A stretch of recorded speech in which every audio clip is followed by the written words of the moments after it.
ये तो झाड़ू खड़ा है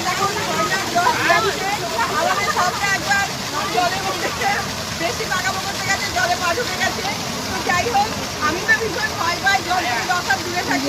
তবুও এসছে দেখতে, দেখো কত সুন্দর লাগছে, দেখো। তবে নেমেছি 5:30 সিঁড়ি, উঠবো কি করে জানি না, দরজায় থেকে যেতে হবে রাত্রিবেলা।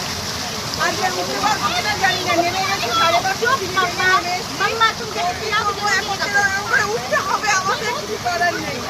তো চলো, আমরা দেখলাম সত্যি খুব ভালো, দারুণ সুন্দর, খুব সুন্দর।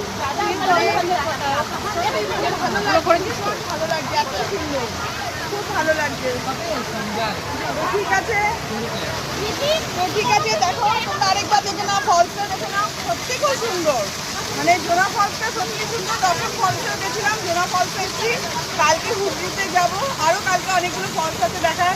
সীতারাম ফলসে যাবো কিনা জানি না। তো ঠিক আছে, চলো বন্ধুরা, আজকে এইটুকু।